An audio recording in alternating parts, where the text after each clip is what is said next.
Hi there, and welcome back. So now let's move to quantitative post-processing in ParaView. One big advice, I think it is better to do it using your simulation software, whatever you're using, Fluent, StarCCM, CFX, OpenFont, SU2. It's better to do it there, but also can be done here. It's up to you. I tend to do it in my simulation software. Sometimes you get the data, you don't want to go back there. It is up to you, okay? So basically what we're going to do now is to sample in points, lines, and even in surfaces you can compute integrals and so on. So let me show you the basic. In the previous videos also we addressed how to compute forces, so there you have one part of quantitative sampling. Let me address here now very punctual. So the specific filters that you have there, it is this one, and then line, you have also over time and so on. So these are where we're going to move in these filters. We already covered all of this, except for this one that we don't need it, okay? But we cover a lot of stuff. One thing that you apply now, this filter, you need to apply it in any selection that you have there. It can be volume, can be a slice, can be a surface, and so on.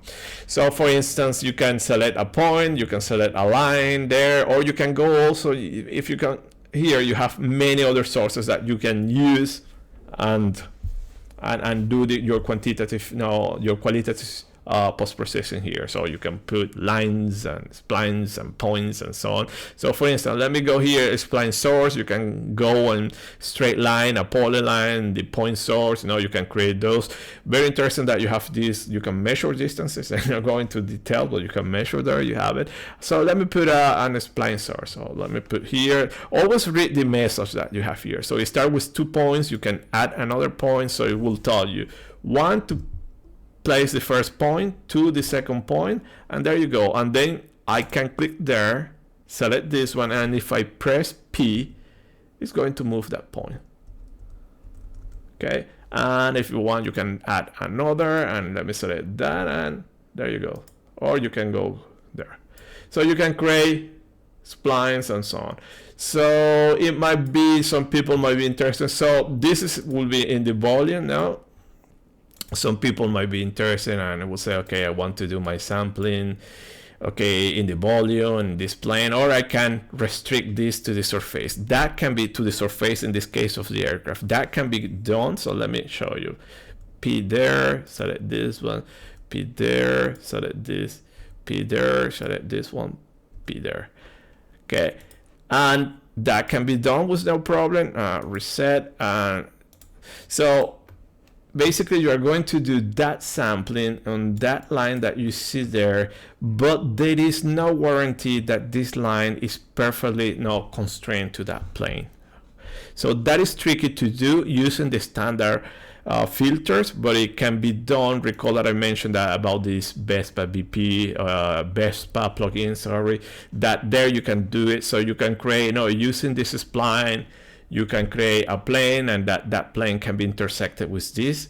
So just to show you, for instance, you have that spline source, and you have a filter here, and I think it's called linear extrusion. Okay, you can go like this, and you can do an extrusion, for instance, and set. And you have this, and you can intersect this with this, and you are going to get that perfect line on the surface. Doing that here with the standard filter is not easy. You can get your way around with the Python programmable, okay? It's not very easy, but you can get your way around, but just get this plugin, and there you will have the Boolean operators, and you do that intersection. Okay, so but give it a try. Probably this line now, as I say, it would, maybe all the points will be there in that surface, maybe not, but for sure these vertices, they are there. So you are going to get the quantity there. Not sure if you are going to get it in the interpolations, in the points between these specific parameters, the control points of this spline. Any case, that was an introduction. Let's say that I want to measure, for instance, velocity in a point in the symmetry plane. Select there, and we're talking about a point, so you can go here, or you can select a point there. For this matter, it doesn't change anything, and just read always here, P, okay. and you put the point. You can put multiple points. And let me put it, for instance, I'm interested in measuring, for instance, the Mac number there. Apply, and you're going to get now the spreadsheet view, and you get that information there. So if you change that point, yeah.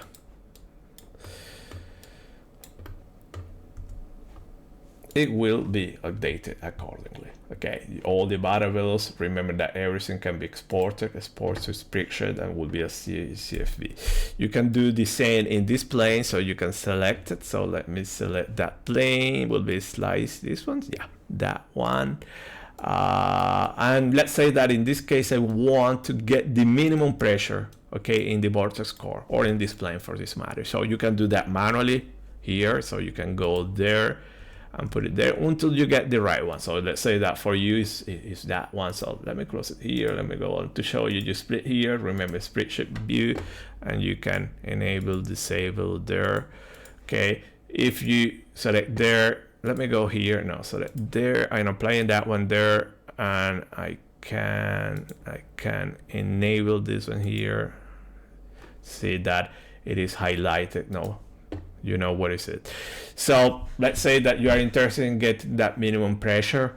You can do it visually like that, but there is another way to do it. So let me close here, and if you go here, edit, you have find data, and you can use this filter to do that. So for instance, I want to select a slice one there.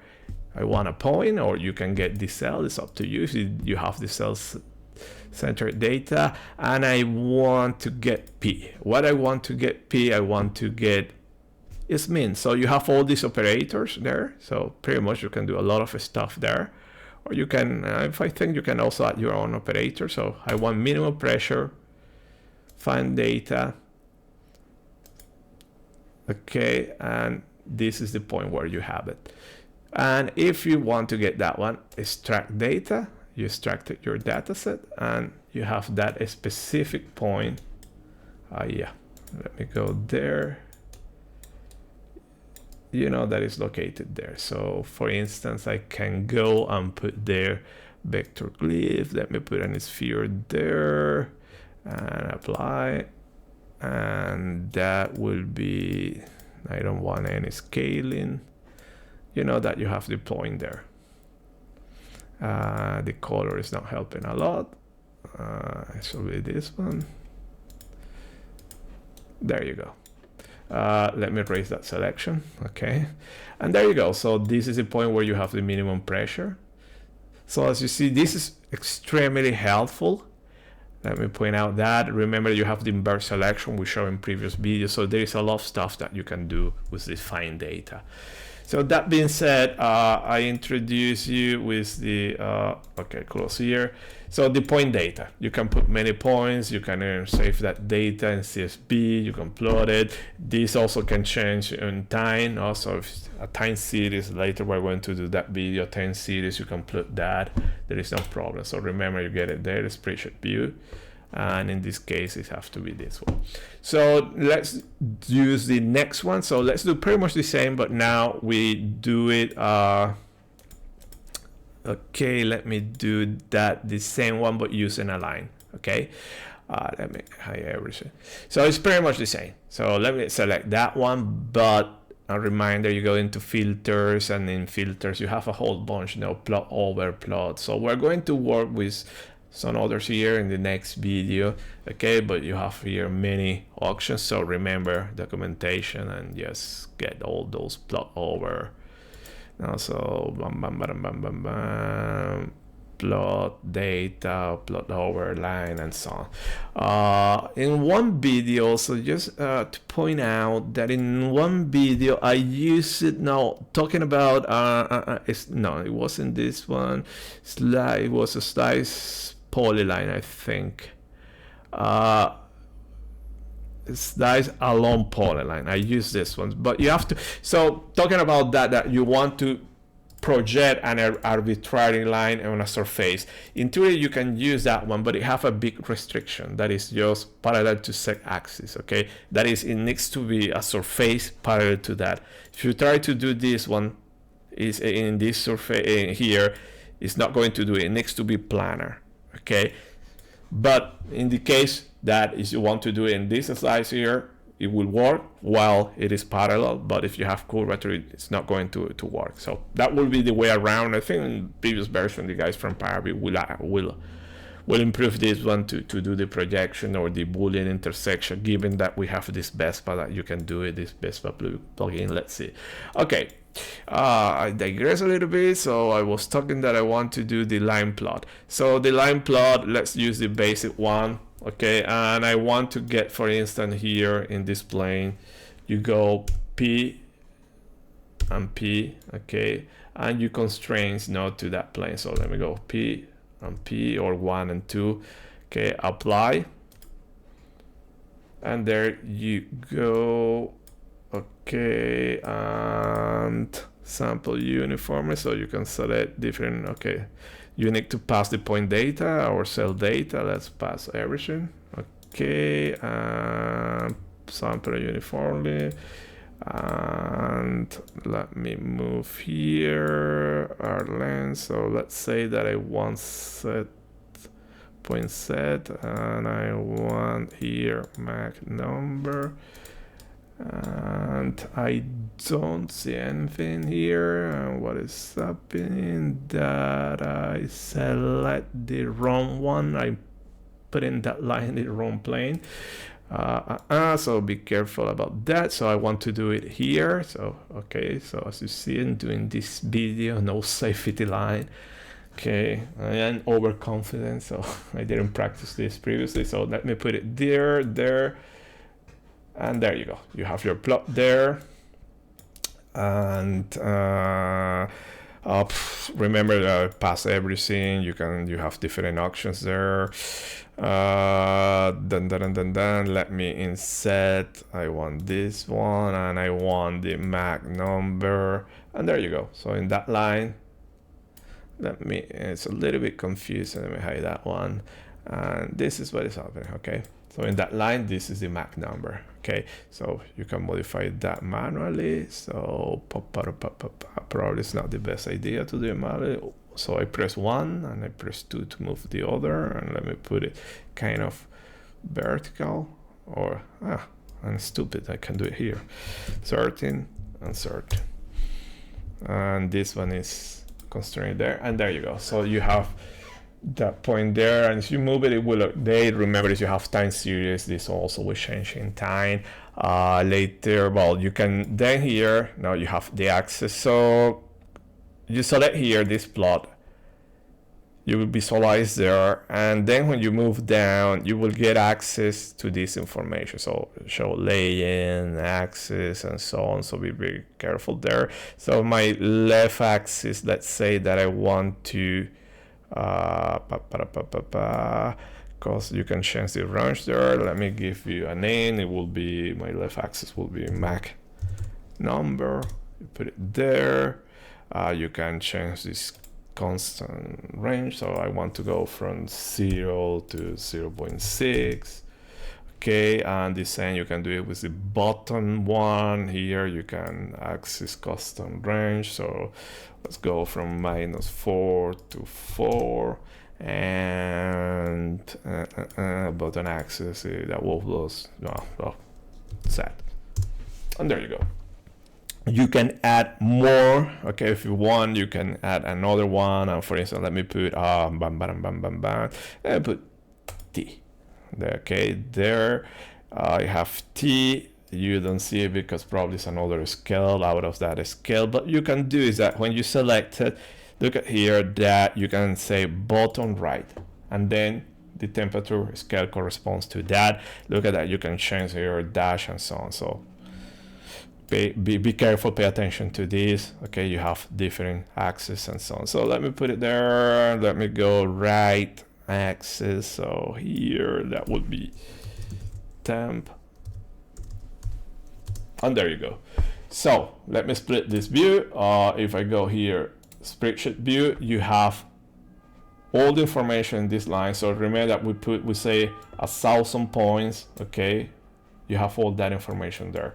You can go back here, and instead of that, you can say segment center or cell boundaries, and it will be the cells intersected now by this line, the specific cells in your mesh and so on. So you have it there. So it's up to you. I like to use this uniform sampling, but it's up to you. Pretty much also when you use your simulation software, they give you that option. Remember, you can export this data in CFD, and then if you are not happy with this plot, that very likely you are not going to like this one, you can export it in CFD, and then in Python or whatever program you use, NuPlot, you can do a much nicer post-processing. Then also, if you click there, you will see the point here. You see that is color. You have the point, you can see the cells. This same you can enable here. For instance, let me go here and you already have that enabled. Yeah, probably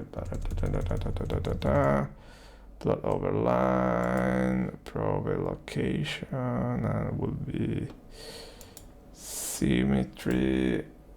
Okay, so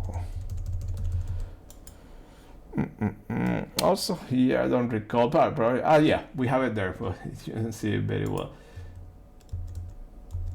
Okay, so see that you have the arrow there. See, start here, move to another one, and keep moving. Okay, you see here that correspond also to the one there. So we're lucky that it is in order. We're not lucky, it has to be in order, but sometimes there are some other samples that it might happen that this data is not ordered. And that is what we're going to see in the next video. I'm going to show you that trick. But this one, lines usually is always ordered data. So you have it here, that point there that is difficult to see. You see here that corresponds to that exact point there. Okay. So yeah, this is it. This is this basic plotting. Okay, we constrain it to those planes. Remember, I can put it also in the volume. It can be exported. And here also you can plot it. If you're going to do that here, my advice is just to export it. CFD probably is better to use NuPlot or Python, Excel, even Excel. Sometimes it's difficult to control here. You export here the data in CSV. Here also play with this option. This is very helpful. Sometimes you have a lot of data, and let's say that you are only interested in the Mach number, the pressure, and the coordinates. Put it there, export this specific data. The other thing to remind you also that here in File, you will have Save Screenshot, and you can save your screenshot. Also here, I think you have View. You can get a preview of how it's going to be saved. Okay, View. Preview, disable. So let me go save screenshot, and let me call it test 1. Here it will ask you save all views. You have here this different resolution, so that's why you have that preview, just to see which one will be the best one. Let me use this one here. Okay, and you should get that here, and there you go. Usually it doesn't save the tables, or I think you need to enable that somewhere, and I don't recall, but for our proposal I didn't need that table. Okay, so that's all for this video. Let's move to another video, always in quantitative post-processing. So thank you for your attention. See you next time. Bye.